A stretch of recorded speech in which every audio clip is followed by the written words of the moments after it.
And we are live. Hello, everyone. We are starting today with the first IOTA Talk, and I'll be your talk show host. And I think we have a very exciting new format that we are now introducing. And basically, what we are trying to do is once a week, most likely on Fridays at 7 p.m., we have like a laid-back discussion around IOTA, what's been happening during the week. And we will also try to actually invite some really exciting guests onto the show. This is a really exciting year, not just for IOTA, but really for the entire crypto space. So I think it's really important that we have a format where all of you can really directly engage with us and ask questions, figure out what's been happening, and also really start to participate in the community and in the ecosystem. Now today we have Dan on the show as well. I'll invite him onto the live stream in a few minutes. But the main discussion that we want to have today is basically what is happening with the market and where does IOTA stand, where it is today, right? It's 2021. We had a very challenging year behind us, 2020, right? I think 2020 was challenging for all of us, no matter in what kind of position you were in or what job you had, right? Everybody is sort of looking forward to 2021 and making this a big year. And with Bitcoin reaching new all-time highs and the crypto market exceeding $1 trillion, I think it's really about time that we at IOTA also start to talk more about how we see us in the market and also see, sort of discuss where we see us in the future. So what I want to share with you real quick is actually a discussion around our history, right? One of the very first sort of blog posts around IOTA had this image there. And I think it's sort of the perfect description of where we stand, right? It took us 5 years, exactly like in the pictures, right? These 5 different stages, 6 stages, to actually get to where we are today, right? The project itself was started in 2015. And back then we raised a small amount of money, $500,000. And with that $500,000, we really built out the project and made it to where it is today. So we always say that IOTA is a sort of grassroots project. We really started with nothing and we turned it into something big and something that we can all be really proud of. And one comparison always comes up is 2017 versus 2021, right? 2017, we had an insane bull market. And 2021, many people are also expecting another actually exciting year and hopefully also bull market. And I think we really have to start sort of discussing what actually happened in 2017, right? 2017 was really this year where we had retail investors getting engaged into crypto for the first time because they really saw it as a sort of exciting new market where they could play around with, right? Speculate on ICO projects, speculate on new cryptocurrencies, on new DLT technologies, and really start to trade more. And 2017 was really the market where retail investors pushed up the projects. And where IOTA was in 2017, it really had sort of the perfect combination of different factors. Now, many of you who have been part of the history of IOTA know that we have sort of been this anti-blockchain movement since the beginning. And this is really because we've been doing pretty much everything different than most other projects. Like it starts with the technology, right? We always said blockchain itself is not scalable. It has transaction fees and mining is just a huge waste of electricity. And then apart from the technology, we also had a very different approach to managing the community and managing the ecosystem, but also really how to engage with partners, because we always had this very strong industrial focus, like how can we work together with big companies to get them to adopt our technology instead of trying to disrupt entire sectors, disrupt industries, and basically have an approach where we wouldn't work with others. Like some other projects just basically said, fuck the banks, and we are going to create a complete new industry on our own, right? Now, we always said we want to work with the big players, and we also want to be regulated.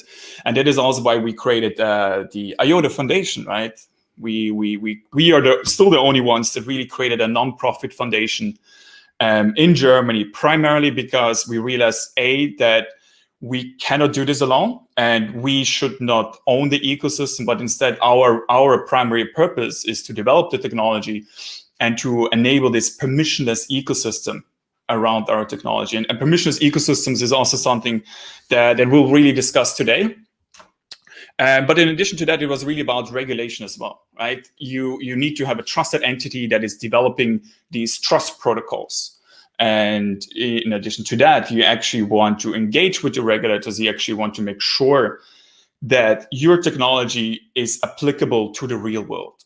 And all of that was really sort of culminated in this vision of the machine economy. And the machine economy is really about how can we go to this next stage of automation, right? Everybody has heard about the Internet of Things, and I would say that everybody has been in close contact with the Internet of Things, or at least has an IoT device at home, whether it's a smart lock, a smart home device, or even just a smart TV, right? IoT is everywhere, and IoT will be this ubiquitous computing platform that is going to make our cities and our systems smarter and much more efficient. But what we realized is that it's not just about making them smarter and more efficient, but it's also about making sure that they're secure and making sure that we utilize open source technologies that really become this trust anchor and these trust protocols in this whole web of IoT. And the second thing that we realized is that you do not want to copy the same kind of system that we have today, right?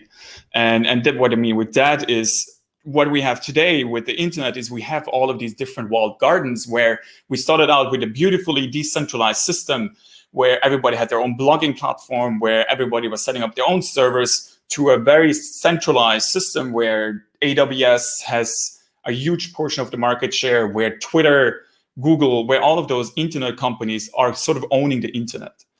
And this is exactly why we need technology like IOTA, because when it comes about this machine economy, it's not about having a centralized entities owning this economy and making these decisions, but it's really about giving power to the machines and also empowering people, right? We want to have a trust protocol where everybody is able to participate and where everybody can really also benefit from these new gains that we achieve through the machine economy. And that is really what's exciting, right? We have this very strong vision about the machine economy, and we want to make this a reality. And in 2017, we had a very exciting year, obviously, and sort of all of these different factors, including large companies that were interested in IOTA, and also the market and so on. All of that came together. And then after the sort of crash of the bubble, sort of reality hit, right? And reality in the sense of, hey, like, this technology is great, but we still need more time to really refine it, right? We never said it's going to be production ready in 2017, but these things really take time. And the same way as here, where the flower is sort of blossoming in 6 stages, the same is true to IOTA, right? And I would say 2018 to 2020 were really the years where we as a organization were really the most productive. And that's also what we're going to talk about today, is really like what's been happening and why is it such an exciting year. And it was also the years where we made some mistakes, right? And projects, entrepreneurs, young entrepreneurs do make mistakes, either out of being too inexperienced, too arrogant, which is often the case, or just simply being under too much stress, right? And I would say that we as a project, what's really sort of unique about IOTA is really this, first of all, this perseverance, right? It's about being driven by this mission to make IOTA a reality and to really make sure that IOTA will succeed. but it's also about this common purpose, because all of us really believe in this future of the machine economy. All of us really believe that and believe in the technology that we create, and all of us really want to make this a reality. And over those last 3 years, even though the market might have sort of pushed IOTA to the side, we have really been focused on building. And that is the only thing that really fundamentally matters, right? How can you actually make sure that the technology that we have is going to cross this chasm, is going to be utilized in the real world, and is actually going to have a fundamental impact. And I'm really proud of what we've achieved, and also really proud of the community, because IOTA is definitely one of the largest ecosystems out there, and it's very exciting to see all of you engage with us on Discord and also build on top of IOTA. And building is really sort of one of the most important themes of 2021, and that really gets me to Chrysalis, right? Chrysalis is this evolution of the IOTA protocol, where we have taken many of the most thought through and the most exciting components of other DLT projects, and we have removed many of the sort of controversial and sort of inefficient components of IOTA today, which are trinary, which are Winternet signatures, and have really created a complete new protocol that is well engineered, that is well researched, and that is sort of not just this stepping stone towards Chrysalis, but that is really one of the most well-built protocols that you can build on, right? And I was recently saying that it was sort of a mistake to call Chrysalis IOTA 1.5 because it is so much more than just that, right? The node software is changing, the libraries are changing, the wallets are changing, everything is changing. Like, this is a complete new protocol. And our job as a foundation is obviously to engineer and to research and to make sure that it's all fully secure, but it's also to really there to communicate these new changes. And we also make sure that all of you are really empowered to build on top of Chrysalis. And I firmly believe that Chrysalis will be the gate opener for us in terms of adoption. Because already today we work together with some of the largest companies in the world, and they're all very excited about IOTA. But when we tell them about the changes that are coming with Chrysalis, they all really understand that now is really the time where they can also start to invest into their solutions that are utilizing IOTA.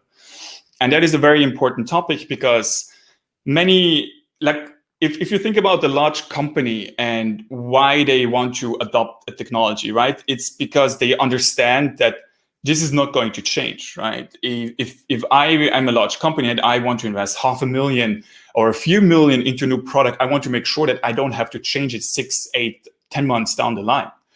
And crypto is really a fast-paced environment. And with Chrysalis, we are really also ensuring sort of the ecosystem that now is really the time that you can start building on IOTA, because we have introduced many of the same concepts that are going to be utilizing Chrysalis, and like there will be some minor changes, but it is obviously our job to make sure that the transition itself is very smooth, and that now is the time to build. So I'm absolutely excited to see what's going to happen with Chrysalis and the adoption that's going to happen there. And I think Dan and I will talk about exchanges and all of that stuff, and what it actually means to have Chrysalis this year. And Chrysalis is already on a testnet, and I can highly encourage all of you to actually participate and set up your own node. But other than that, the other topic that I quickly wanted to talk about is Chrysalis, right? Chrysalis is really our statement to the market that now we have the best DLT technology out there, and it's not just making hyperbolic statements, but it's actually really showing to the market that we have a well-researched, peer-reviewed consensus algorithm, and that we really have a new node software, but also a complete new software stack that is production-ready. And if you think about what IOTA is going to be, it's really this very exciting protocol that is going to enable feeless micropayments, that is going to enable data integrity. But even more than that, right? We have this entire product suite on top of IOTA, is going to enable so many use cases, like starting with identity, right? This quarter we're definitely going to push a lot more for identity, because I firmly believe that our identity protocol will be the way for us to get the next million users to utilize IOTA. And I think there's also some very exciting work that we can do in terms of COVID and testing passports that can be utilized at airports, or that can be utilized to grant access, and so on and so forth. Then we also have streams, and streams is really sort of the secure data streams that can also be utilized for oracles, right? To provide data to smart contracts, to provide data to other DLTs.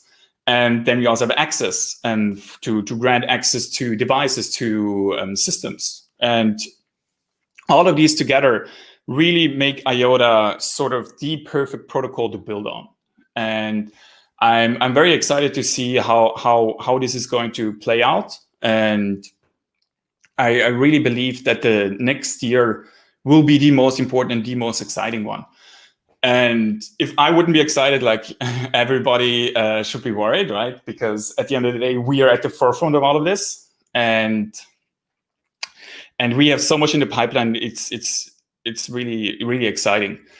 And so maybe with that, I'm gonna get Dan on here as well, so we can talk about this image really quick.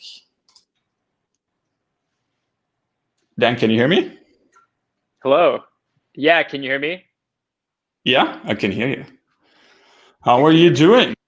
Hello. I'm good. It's been a really exciting week. I love the kind of overview presented, and I think you really covered all the bases. So it'll be interesting to do a little back and forth and just kind of talk about kind of the market, what we've been seeing. I mean, it seems like I think from the outside looking in, it looks like we're only maybe doing X, but really we're doing like X times 1,000. Like there's so much happening behind the scenes. So it'll be cool to kind of shed light on that and kind of talk about our perspective, what we're seeing in the market. Yeah, exactly. Like I would define IOTA as sort of a sleeping giant that is now slowly starting to really wake up, right? Because what we've been focused on is really these individual puzzle pieces, and now we're putting together this entire beautiful mosaic, and we are going to show to the world what this mosaic actually looks like. And also, really, I firmly believe that this year we can really have some very exciting use cases that show how, like, which kind of impact DLT can actually have in the real world. And we've always been focused on sort of this real world adoption, and I definitely think that we can do it this year. But maybe a question around real world adoption, right? So let's talk about the current market, right? What we have today is Bitcoin is at like 40K. We see so many new institutional investors joining the space and saying, hey, Bitcoin is digital gold. It is a legitimate asset class, and we are going to allocate part of our balance sheet to crypto, to Bitcoin primarily, because it's also a hedge against inflation, and many more are going to join as well, right? So how do you actually see the current market, and how do you see this evolving, where we stand right now?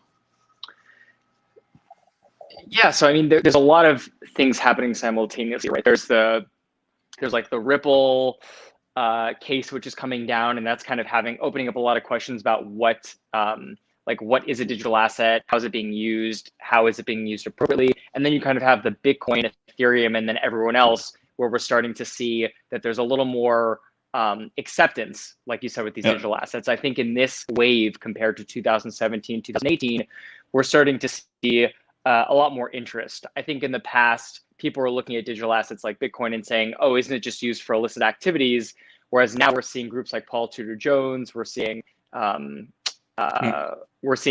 big funds are starting to take this asset seriously, Bitcoin primarily. But I think what it's starting to do now, that's going to have some really far-reaching implications for other digital assets in market like IOTA. And not only looking at it as a asset class, but even as a token that can be used for industrial use cases. And I think that's kind of really the next step for us too, is that we have so many partners that are looking at IOTA as a digital asset that can be used in their industrial applications, but it's really their comfort level and they're feeling more comfortable. So like there's really only so much we can do and offer them. And then at a certain point, they just have to feel comfortable with the general market using an asset like IOTA. Totally. Like I think the most exciting part about more institutional investors getting into this space is just simply that it's opening up so many doors. Because you probably remember, like we've been engaged with like large institutional investors and banks since 2018 in New York. You probably remember all of those meetings that we had, and they were like, yeah, we're taking sort of a sideline approach. We are looking at the market. We're going to see what happens. And also with large companies that we work with, because fundamentally everybody in community believes that the IOTA token will be adopted, right? That's what we're working for. And that is really what this whole concept around permissionless innovation is about. Because you cannot have any centralized system being like this payment provider for the machine economy, because then again, you basically replicate the same mistakes that we made with the internet. And that is exactly why IOTA and the IOTA token needs to be the backbone of this machine economy.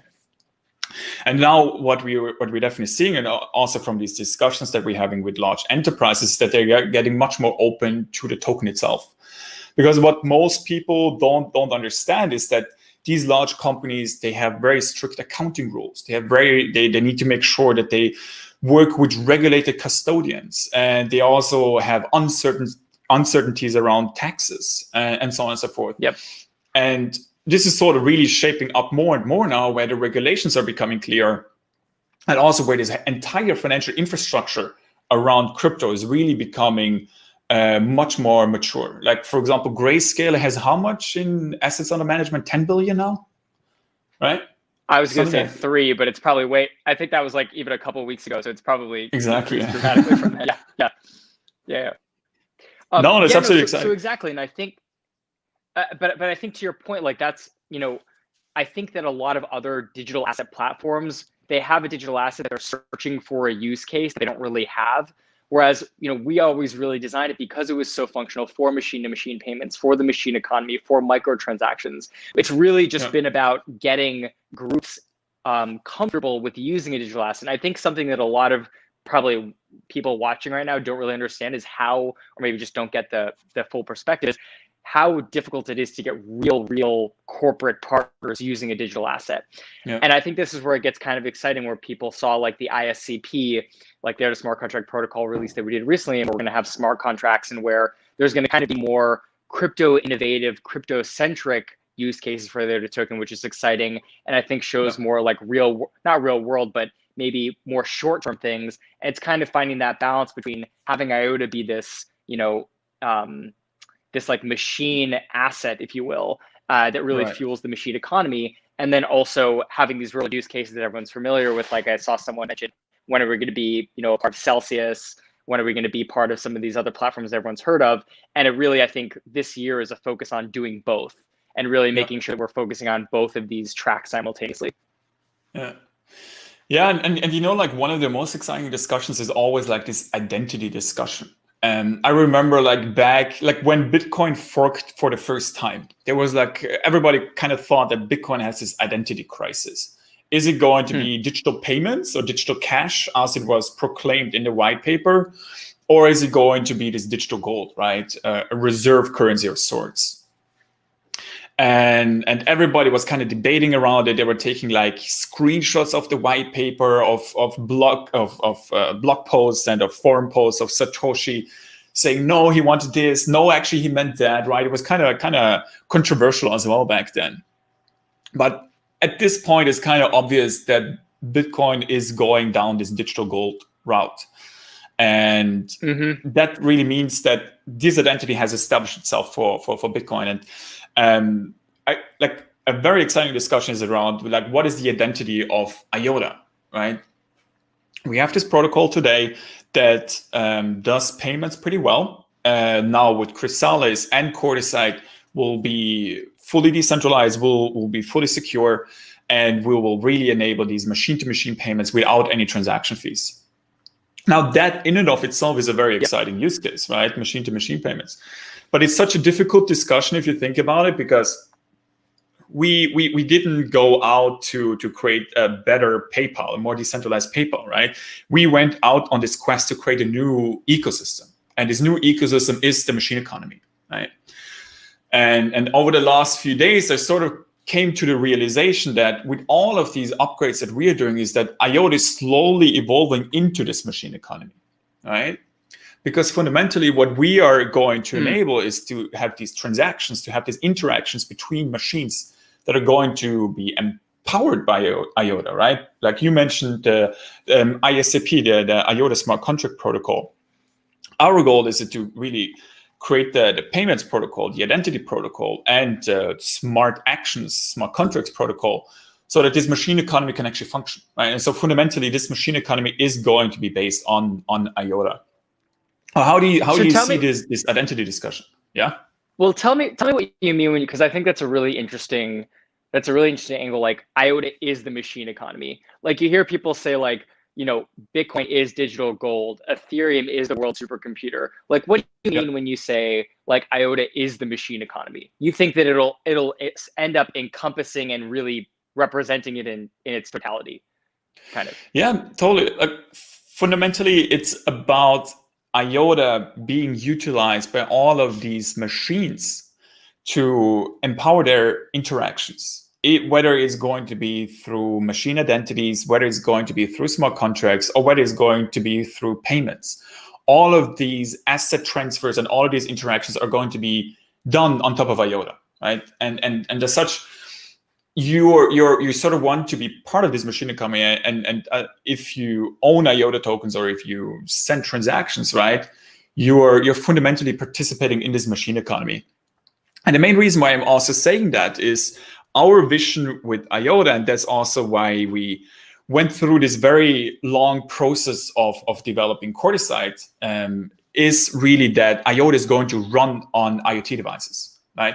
That is sort of really our big vision because we fundamentally believe that is how you're going to create the most robust and the most decentralized network. Because some other technologies have, for example, claims that they can do 20, 30,000 transactions per second. And then if you look deeper into the details, it's like, oh, you need to have the highest powered spec'd out hardware. And you also need to have a really robust network connectivity, right? So that means that nobody can really utilize this in the real world, but you can only run it on AWS.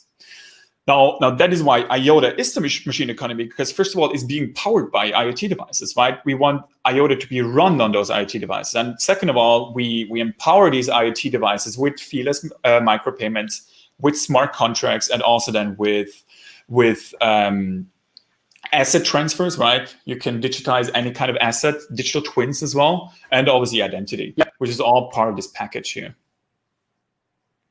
Well, what I love about saying IOTA is the machine economy is the implications for like a different vision for what a machine economy is, right? So if everyone owns this variation of the machine economy, right? What does that mean for Mana, right? The marketplace or talking about like Mana as a service. What does that mean for the future? I think it's really cool that we, for everyone listening, Dom and I would go and we'd meet with people in New York and various players, and we would talk about IOTA being this digital infrastructure, right? So it's this kind of digital distributed version of infrastructure, similar, you'd think of like water or energy, electricity. And then where does Mana fall into that? Where does the token fall into that, right? It sort of becomes like you are responsible for and own part of that digital infrastructure by supporting Mana and supporting the token. So I think that's a really interesting kind of dynamic, thinking about kind of how those two come together and like having that more symbiotic relationship and that kind of closer alignment between the two. And I think that also gets corporate partners really excited too, and they see, rather than using a third party, I could actually now, have my own Mana, generate my own Mana, and then have my own, be responsible for my own transactions that I'm generating. So I think that's a really cool. I think that's a really cool relationship that I think as we mature and kind of as Chrysalis goes live and people start testing, they're going to see the power and the benefit of that. Yeah. Can you see my screen, Dan? Yeah. Yeah, exactly. I think this is one of my most favorite comparisons, right? We always bring up this analogy that IOTA's digital infrastructure, and IOTA is really evolving into like the perfect analogy of what IOTA is evolving into is really the spectrum. The spectrum has different sort of frequencies that have different use cases, right? And it's really this fundamental digital infrastructure protocol where over the last few years we also saw infrastructure investors really investing into the space because they thought like, hey, 5G is going to be the next big thing. And they're going to invest into this infrastructure because first of all, it's an asset class, right? And second of all, they can actually utilize this infrastructure and monetize it. And the same is going to happen with IOTA and Mana. Because with Mana, we have the exact same situation, right? What Mana fundamentally is, it's a way for us to distribute a scarce resource. And the scarce resource in IOTA is transaction throughput, right? Let's say that the protocol, that the target is obviously to do a minimum of 1,000 transactions per second. That means that by owning IOTA tokens, you have guaranteed access to part of this spectrum, right? To part of this like available slots. And that's really exciting. And every time we speak with large companies, they really get it because fundamentally, this is such a beautiful and such an elegant solution to the fee market. Because what we're seeing with Ethereum today is that it has $100 fees, right? And that's just ridiculous. And it's crazy. Like how can you really enable these use cases? And with Mana, IOTA is really becoming digital infrastructure. And that's absolutely exciting in that regard. And I think that's for everyone listening too, that's such an easy story to tell. Like when I go out and I explain what IOTA is to like someone that maybe isn't too familiar with distributed ledger technology, or even people that are, they really get that story. Like IOTA being the machine economy and IOTA being this digital infrastructure layer. And it gets them really excited because it's so far outside the bounds of like other distributed systems. Like, you know, we have a lot of competitors and, you know, there's incredibly smart people all over the space that are trying to tackle different problems.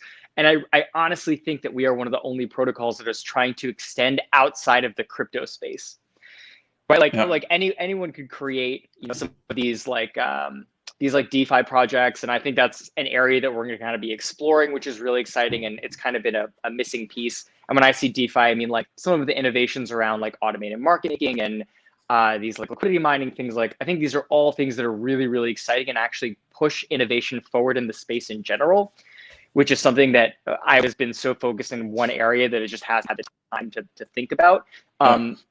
But because we've been so focused on real world corporate adoption for so long, that we're one of the only ones that's like taken seriously. So when we talk about digital infrastructure and we talk about kind of this machine economy as a kind of like as a narrative or as like an idea for which we stand, I think we were seen as very serious and as a very like promising technology in that way. By the way, like narratives is such an exciting discussion, and one of my favorite books in this is actually called Narrative Economics. You were shilling it to me, so I had to read it. That's right. Yeah. And narrative economics it's like simple, but it's a great concept.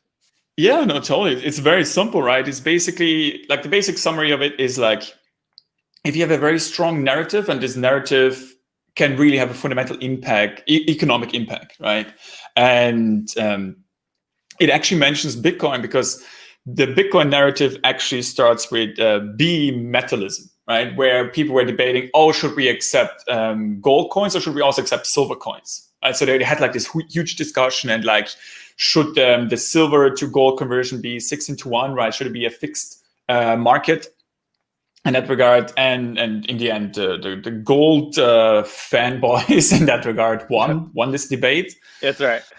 Yeah, and then we obviously had this whole huge discussion around fiat currencies when they were first introduced, and now it's the same with Bitcoin and digital currencies, and I really believe that what makes IOTA so unique is this very strong narrative, and our narrative is all about the machine economy, right?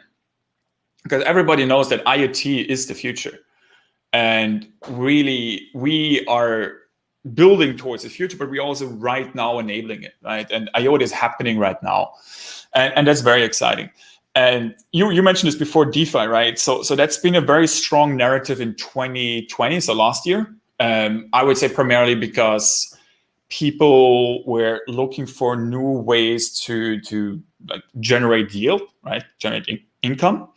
Like maybe can you give us like a quick summary on DeFi and what's your take on it and how you also see it progressing? And afterwards we can maybe talk a little bit about how this actually fits into the IOTA narrative.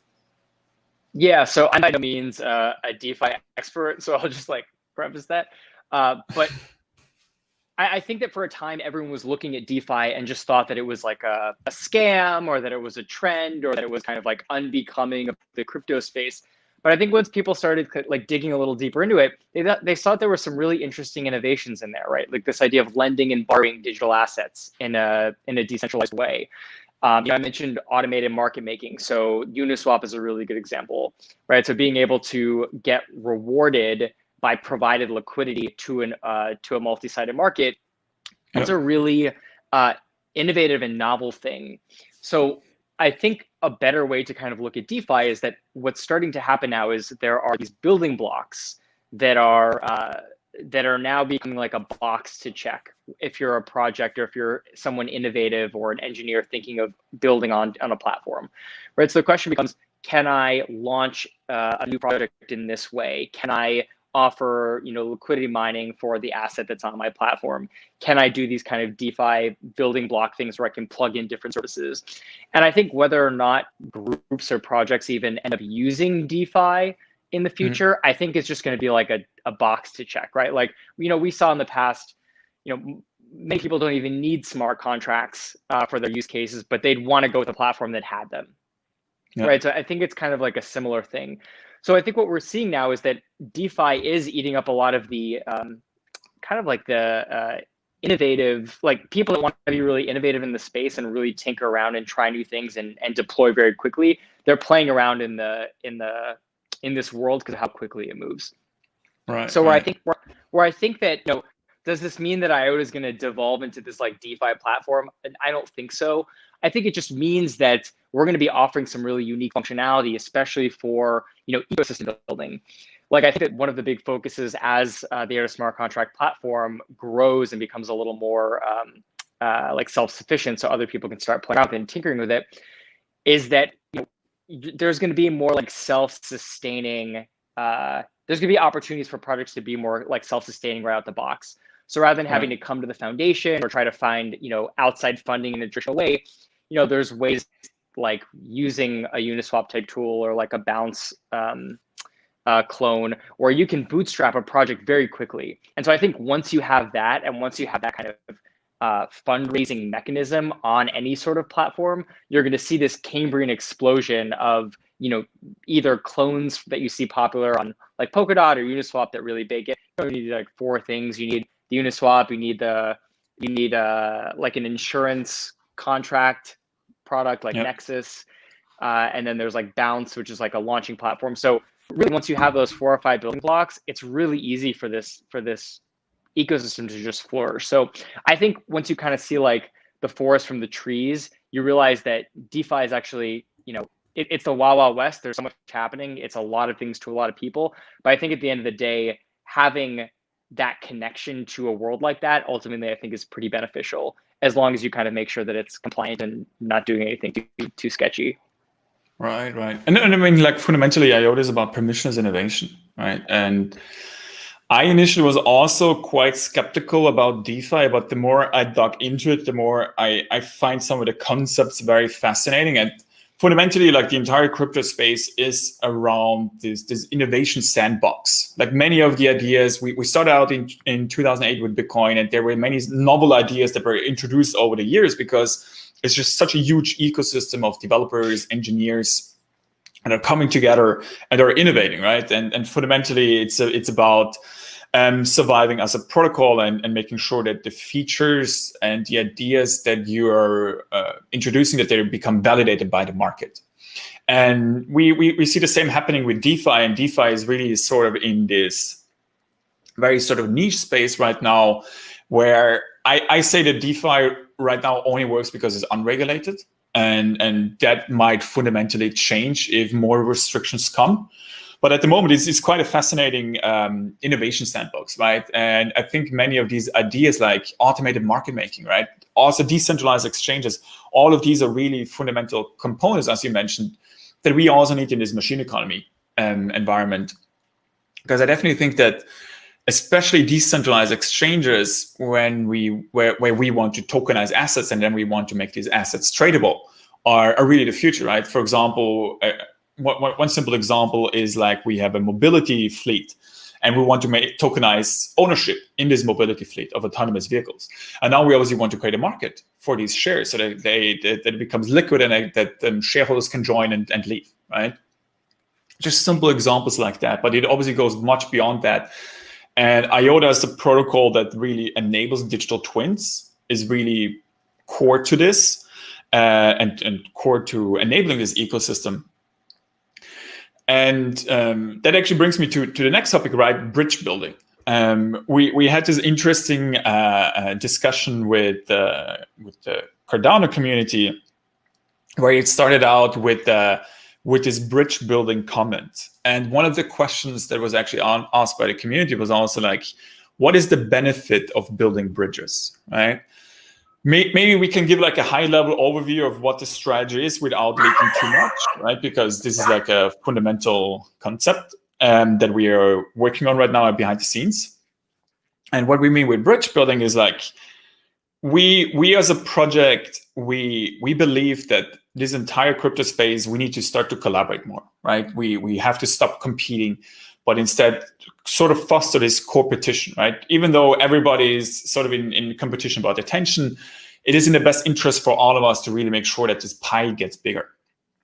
And we have a very exciting opportunity now with color coins and also then with smart contracts to really also enable this cross-chain asset transfers between different distributed ledgers.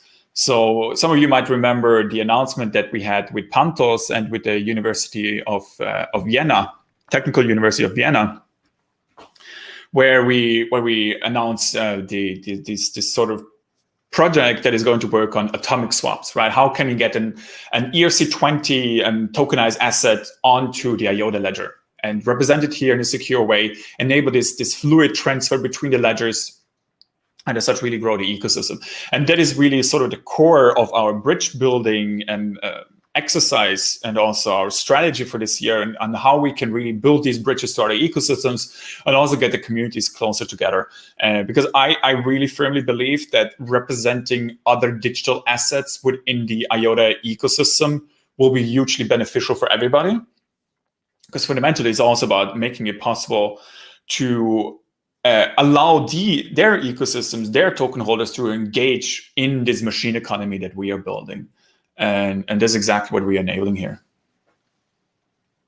Yeah, and I think that's really a big plan of ours for 2021. I think we've been so insulated, focusing on our own solution, that we haven't been so open to talking with other protocols, talking with other projects, just because we've been so busy. So I'm really looking forward to kind of talking to some of the big players. I was actually really excited to see that Cardano exchange, and I think I'd like to see more of that. So I'm kind of, I can tell everyone, like, I'm personally making it a mission to reach out to a lot of our protocol friends around the world, also in America, and I've already gotten some interest in groups that want to do things like cross-chain swaps, or even just seeing how there's interoperability between our platforms. Like, there's one group that we're talking to, and they love the idea. They've got a couple of partners that have IoT use cases, and they love the idea of using the IOTA chain to kind of supplement their IoT use cases, because they can't support them on their chain. So it'll be kind of interesting to see, like, does IOTA become that sort of like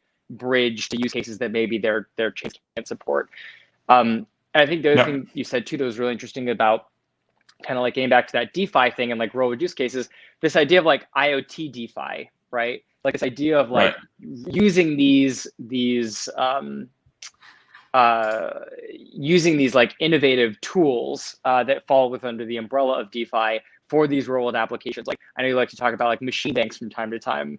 I know it's a little futuristic, but what does that look like in a couple of years where, machines become their own economic agents? What services do they need? And maybe the community can even help answer this. Like, what are some interesting prototypes and things we can start building now to really showcase like the tangibility of that? And I think with a lot of the like client libraries that are coming out now and some of the services that we're going to hopefully be launching in this year, we'll be able to have more like plug and play solutions to do things like that out of the box. Yeah, and fundamentally, like we as the creators of these technologies, we don't really fundamentally know what's going to play out in the end in terms of the use cases, right? As long as we develop these building blocks and empower the ecosystem to innovate, we really are sort of future-proofing our project, right? Because we have such a big ecosystem, and I'm definitely sure that with Chrysalis, we'll see some very exciting developments in terms of startups, also large companies that are building on top of IOTA and also going down more in this financial route, right? How can we also enable people to invest into new projects, invest into new digital assets, and so on and so forth? So I think that would be very exciting. Yeah, Yeah, and I think that's been one of our missing. I think that's there's a little bit of lag. I think that's been one of our missing pieces for a while. Is that we haven't had that kind of building block so people can bootstrap, and that I think really like that we're using the word decentralized too much, but we're kind of like decoupling the work involved with building a really cool IOTA project and then having to go find that capital through traditional means, and usually those two routes, right? It could take a week to create something really interesting, but months and months and months to raise capital in a traditional way. So I think once smart contracted capabilities comes out, that's one of the things I'm most excited about, is seeing what the community builds and really how fast it comes about. I think it's going to happen really quickly. Yeah. No, like that's a very exciting topic, oftentimes people say that Silicon Valley was only so strong because of the ecosystem there, and the ecosystem primarily consists of people that provide capital. Right, and Ethereum had the big benefit with the ICO boom, where they really had all these projects in their ecosystem building out the tooling, building out the modules, and that is really the strength of Ethereum today, right? This entire ecosystem around tooling and infrastructure that was built by the ICO boom. And now I'm also not advocating for something similar to happen. Like, it has to be much more rational than what happened in 2017. But yeah, like our responsibility is to really empower the ecosystem, right? And the next step for us will definitely be to empower the ecosystem by making it possible for them to also raise capital through different means. Maybe another exciting question is actually like, what is the focus this year, right? Like, traditionally in a company, you always divide it up into quarters.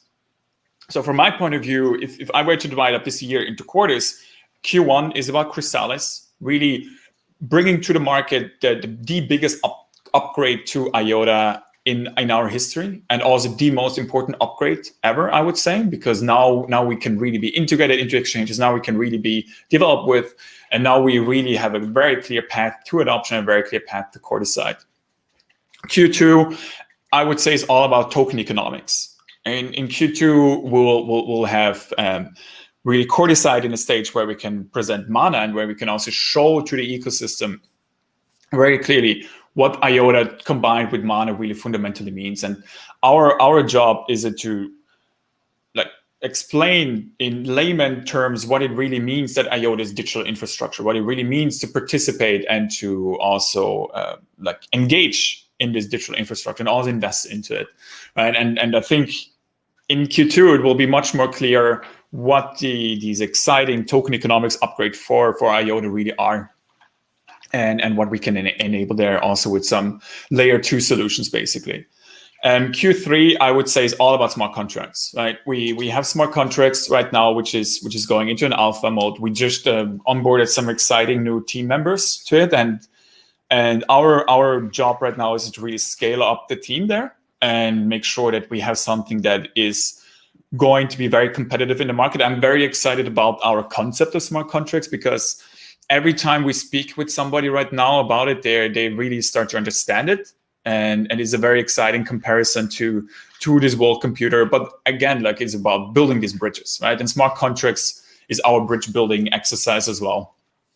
And then Q4 is all about courteside. and sort of like having this final boss fight in a video game, and and removing the coordinator and showing to the world that IOTA is the most sound research and also the well-engineered and consensus protocol. What do you think about these 4 quarters? It's a lot. I mean, we always say like this year is going to be the year, but with releasing core decide and then having smart contracts and then having Chrysalis, like it feels like it's just kind of perfect timing with with some of the big other protocols that are coming out, and it's kind of the name of the game. Like, can we finally deliver? And I think you were talking about things that we were like looking in the past and seeing how we could have like improved. Like, I think finally now we're kind of at a point where it's just about delivering. It's about delivering. It's about keeping up with our promise that we said we were going to do. And I think we're showing that, right? Like, we're going to have Nectar in the next like 2-3 months, 4 months, like somewhere in that time frame. That's going to be us showing that we've solved core decide. I don't think people really notice that. Like, people get the implication of that. Like, we will have like made good on our promise that this was something that we could do, and then there's just going to be testing until we release it on 2.0 honey. So I think there's a lot of exciting things to look out for, and me selfishly, like I'm incredibly excited because like last year there was so much talking with I call them like infrastructure partners in North America, and exchanges, we found custodians. out that a lot of the custodians, like, and we found out that a lot of the things that we wanted to do were actually hampered by like not having a signature scheme like EDDSA, not having some kind of simple things that other protocols have that would make it difficult to integrate. So the fact that we have those things now, all those talks were obviously weren't wasted. It's just great to kind of see those all come together. So I think it's really, really good timing. And I think if I had to say which one I'm excited about all of them the most, I'd probably say it's like, obviously everyone's excited about 2.0. I'm really, really excited about smart contracts. I'm really excited because I'm really excited to see what the community does with them.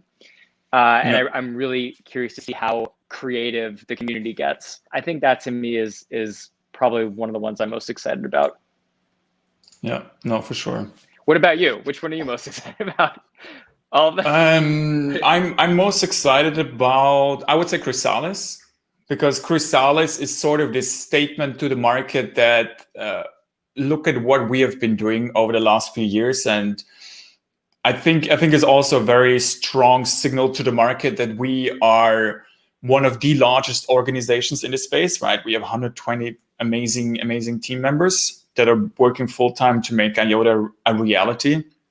And with Chrysalis, we're really showing like that we really understand DLT and that we really can build amazing DLT technologies. And I definitely think that Chrysalis is sort of this path towards adoption, right? So it will enable so many more discussions with exchanges, with custodians, but also with enterprises to build on IOTA. And then obviously with Chrysalis, we can also build some very exciting layer 2 technologies. And Chrysalis also makes all of the other modules that we're working on, like identity, access, streams, Chronicle, and so on and so forth, all of that is going to become production ready with that as well, right? And so we're going to see some amazing use cases being developed. And so I'm very excited about that. Yeah. Yeah, and then seeing interesting things like oracles and like all these new use cases pop up. Yeah. Like I think that's really, really, and to your point about the kind of our corporate partners, like, I can't imagine how many of them that have been looking, they're like, we're waiting for these upgrades, like especially Chrysalis. So like taking all the things that have maybe been on test nets and then putting them onto the mainnet, I think is really exciting. Right. No, totally. Maybe you like, do you have any other points, or you want to do Q&A? Yeah, I think, let's do a Q&A. Let's do it. Yeah.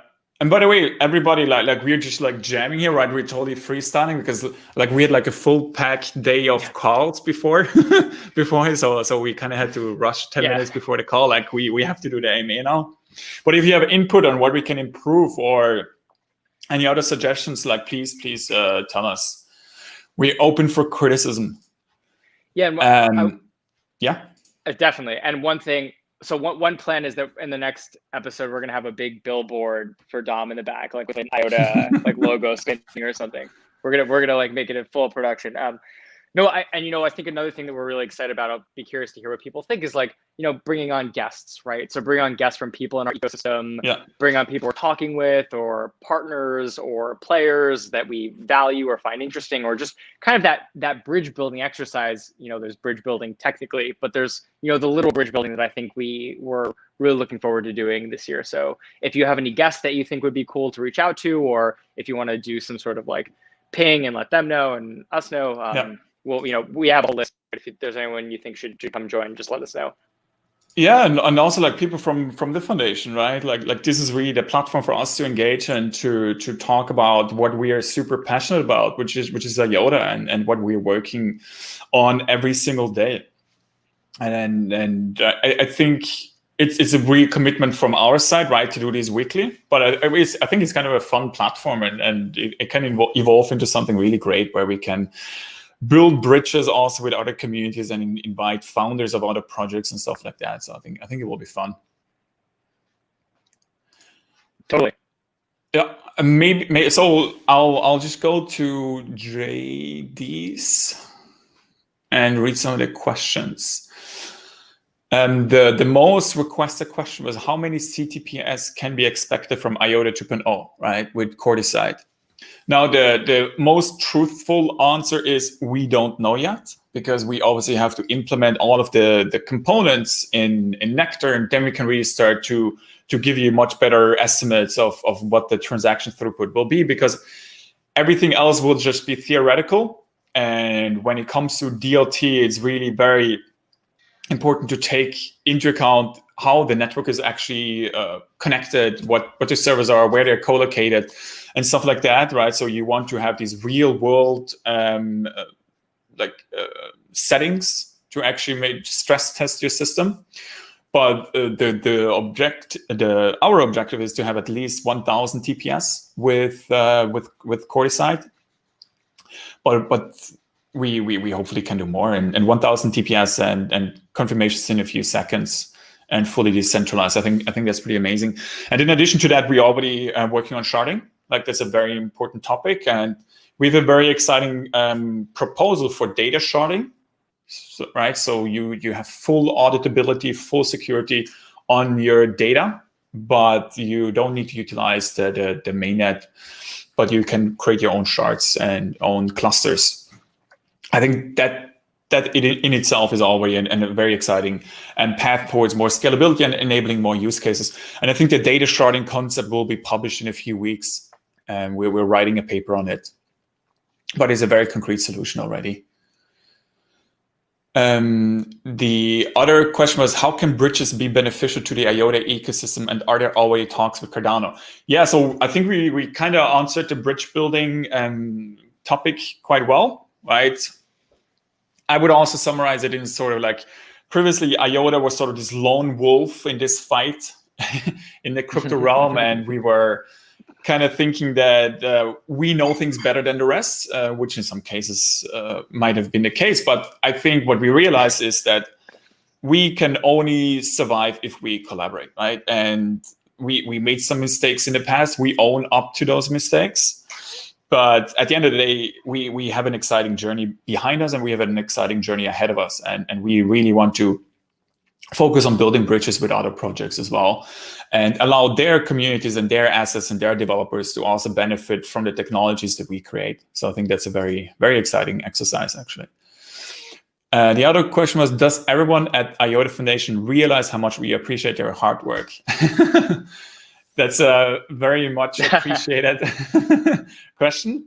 I think sometimes it's kind of underrated, because sometimes people just think like, yeah, software development, you say you're going to deliver by that date, so you must really be slacking off if you're not delivering by that date. But what most people really forget is that we are building the plane while we're trying to fly it, right? And this is such a novel space that nobody really knows what tomorrow looks like, right? Or nobody really can only make hypotheses of what the future looks like and how our technology is going to be applied. and which kind of features we need in our core protocol, in our libraries, and so on and so forth, right? So it's a very highly paced, and also very stressful environment to work in. But at the same time, we all love it, right? We all kind of addicted to it. So yeah, it's fun. I'll add to that too. Like it's funny, like it's very fast and it's very high paced, but then you also have partners that work like very slowly. Yeah. Right. So it's like it's a really tricky balance where, so you could be in conversations with a potential partner for a year, before you get to a part that they feel comfortable. So there's so much of that. And I know that's not, reassuring for people, listening to hear, but it really is that balance of like things are moving so fast, but also, a great example. So the people saw last year the Crypto Ratings Council rating on the Crypto Ratings Council site. And so, so they give IOTA a very favorable rating. That took a very long time to set up. People don't realize that you don't just give them a phone call and they give you a number, right? So there's so much that happens, especially when there's kind of that overlap between like regulatory work and then, working with the digital asset, and then even talking about infrastructure, right? The infrastructure partners have huge roadmaps. So you really have to find a good way to get these tokens on board. That's one of the hardest things to do. Yeah, it's good that you mentioned that. It's kind of like this oxymoron, right? We think about the next quarter, like that's the most that we think about, because like everything is like happening in the fucking moment, right? And so you also have to be agile, you also have to be dynamic and really react to what's happening. Now, I would say in 2017, it was a lot worse, right? Because everything was just so crazy, 2017, 2018. Now we can really start to do more strategy sessions, more thinking, more working. But then you work with those partners, and those partners, they need 8 months to get an NDA signed oftentimes, right? Or an MOU. So it takes time. And I always joke about my Zen garden. So I can recommend everybody to also practice some meditation and some Zen gardening to stay focused and to stay patient, because at the end of the day, this is a long game, right? And we are not in here just to get into the top 10 on CoinMarketCap. We're really in here to develop something that is fundamentally going to be adopted and is going to really fundamentally change something about society and bring to society a trust protocol that is production ready, right? So it takes time, right? But we are really getting close. Yeah. You know how they say that like, a year in crypto is like 50 years. Like, have you ever seen like Interstellar? Right. You know that scene where they like go down to that planet and then they come back, it's been like 40 years. Like that's kind of like what it feels like sometimes with these projects. Exactly. Yeah. It's like the image that comes to mind. Yeah, and like I really want. I oftentimes like joke as well. Like I wonder how normal startups do it, right? Like how they work. Yeah. So this is like a very different environment, but everybody loves it, right? And that's really one of the biggest advantages that we have, is that everybody is truly driven and passionate about what we are doing. Yeah. Next question: will Mana destroy the practicality of feeless transactions for IoT? If Mana is needed to prioritize transactions, will this cause M2M transactions to be bumped unless they pay Mana, making it impossible for feeless M2M transactions to be practical, since by design they need to occur very quickly? So one important point, so there's 2 points that I want to make here. The first one is a more quick answer, right? What we also have with streams that we are currently developing is what many of you might remember as sort of the second module that we developed, which was flash channels, right? Bidirectional payment channels. So in the future, if it is about very quick payments that needs to be happen between one machine and another machine, I would say that most of the time those machines will be utilized in those bidirectional payment channels. And the way to summarize that is basically you have one device that signs a transaction, but this transaction is not broadcast to the IOTA network. So this signed transaction then gets sent to the other machine, and the machine with this transaction, they could either publish it now, right, and receive the payment, or they could start exchanging it back and forth to really enable these very instantaneous micropayments. Right? And I think that I would say that's a very important module for the future to enable these instantaneous machine-to-machine payments. Now, the second question about Mana is like, Mana really is, I already said it before, but is a very elegant solution to making IOTA feeless, right? If we had not gone down this feeless route, I would say we would have had Coordicide 2 years ago, right? We could have just introduced fees and solved all these problems. But we went on this quest because when we made like a list of like, what are the most important properties of IOTA, feeless is the number one, right? And with Mana, IOTA is really still fundamentally feeless because you're not paying any fees to a miner. You're not paying fees to a staker, right? Your money is not leaving your wallet. You were basically having access to this scarce resource by also having a stake in this in this protocol or in this spectrum in that regard, right? And it gives you access to this scarce resource, and it's a beautiful resource distribution mechanism, basically. And I would say investors, but also especially corporates, they really understand this because we did some calculations that obviously when Mana comes out, we'll explain this much more deeply also in terms of having these comparisons. But for example, with Mana, if you want to have a few TPS, you just have to, for example, purchase 50, 100K worth of tokens. And that is an asset that is within your balance sheet. It's not depleting, right? It's not leaving your wallet. With this asset, you now have a guaranteed access to the IOTA protocol. Now, if your use case is over or you no longer need to, you no longer want to utilize IOTA, you can always just sell this asset back. And that's so fundamental to adoption of IOTA because many companies, for them paying fees is really not something that they want to do, especially when we talk about machine-to-machine payments, because machine-to-machine payments are only possible if they're feeless. And with Mana, it's very exciting, I would say, because it solves a token economics problem of IOTA, and it also solves a feeless problem. Maybe you want to say something, Dan, to that, or? No, I think you said it perfectly. Yeah, I think we already discussed it before as well. Color coins and smart contracts. When do we expect more info on color coins as they're not on the roadmap? Also, how will these work in combination with smart contracts? Can we expect them this year? Seems like these are two highly wanted features because it enables a lot of new applications on top of IOTA. So absolutely, like color coins is a very important upgrade that's going to happen after Chrysalis. Right now, everybody is really focused on delivering Chrysalis, right? But we're already working on specifying the color coins protocol in IOTA, and I think in February or early March we're going to publish these specs so that the community can also review them and provide input. And color coins are really a necessity for smart contracts because the way that you can think about smart contracts in IOTA, and we're going to do a full IOTA Talks on this as well, is right. You basically have blockchains that sit on top of the tangle, and these blockchains, whenever you do a state transitions, meaning whenever you execute the code, you want to make sure that it's verifiable, right? That it's indisputable. And the way that you do that is you leverage the IOTA protocol through a color coin, because these color coins, they cannot be double spent, right? And as such, you really make sure that the state of the smart contract is secure. And so smart contracts actually utilize color coins for the security of the chain, of the state of the smart contract.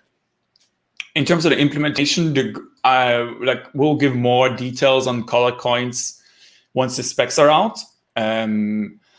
We made too many mistakes in the past of making up roadmap deadlines without fully aligning with the team and without fully having the specs out. So once we have the specs out, we're going to add it to the roadmap and let you all know when it comes. And smart contracts, our goal is to have the alpha in Q1 so that you can already start building on top of IOTA. So I think that's a very exciting milestone. Yep. Yeah. Might we see, maybe we do this as the last question now. Might we see exchanges like Coinbase and Kraken give wider accessibility to IOTA in 2021? We cannot give confirmation on any of this, right?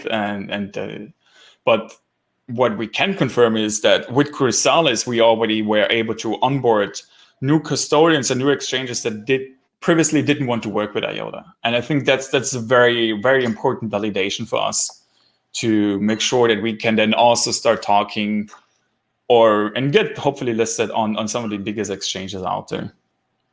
Dan, maybe one comment from you? Yeah. What do you think?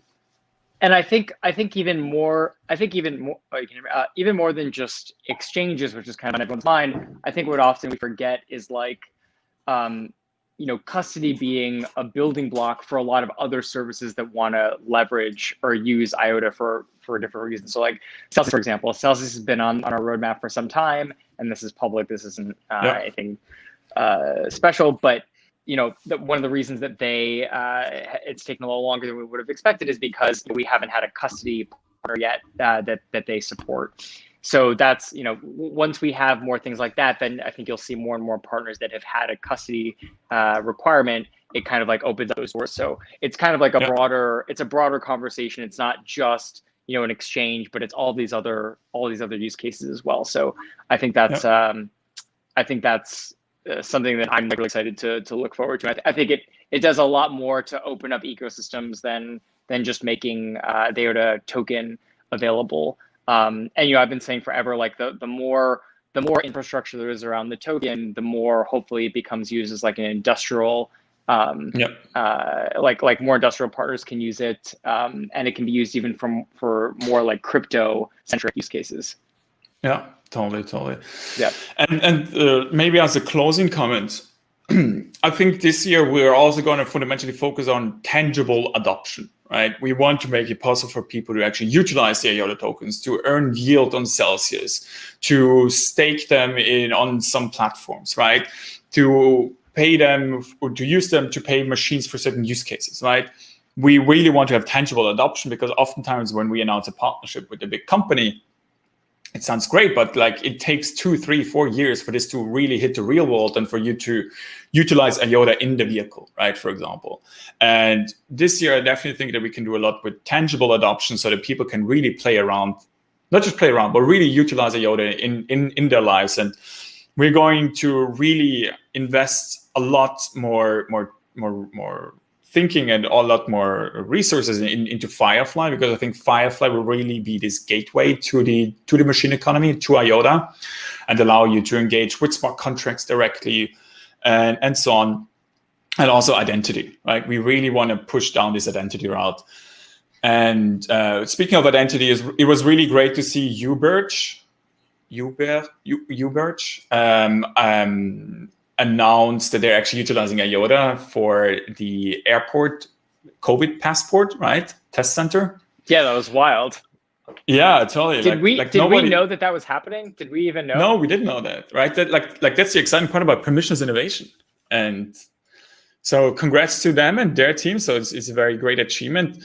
And I definitely think that we, together with them and with other partners, can push this identity narrative around IOTA really a lot more over the coming months. And I definitely think that will bring us quite some exciting adoption, and also some exciting new validation in terms of the path that we're going with Chrysalis and with everything else. So maybe with that, would you want to give some closing comments as well? No, I'm just looking forward to coming back on the show and hosting cool guests that we've been talking to. And I think what's really exciting here is making some of the work that's happening behind the scenes very tangible, right? So like, maybe we have a bigger partner that, maybe there's not a big, juicy update necessarily, but at least they can come on and talk what they've been working on and show that we're actually still working and that there's real tangible progress that's happening. So I'm really excited about this. I'm excited to, talk about themes and areas that are just kind of off the top of our heads and really just kind of making a lot of the thoughts that are happening in our heads a little more accessible. So really excited. I thought this was a great first episode, and looking forward to the next one. No, it's very exciting. And thank you all for watching. Make sure to like and subscribe, as they always say on YouTube. It's complete. You're officially an influencer now. I'm totally going to become a streamer now, Yeah. No, but this was a very exciting episode, and it will be fun doing this weekly. And if all of you have questions or want us to discuss things, just reach out to us, and drop us a line on Discord or on Twitter, and we'll engage with you on here. Without further ado, so have a good weekend, everybody, and see you on Discord. Bye bye. Later, y'all.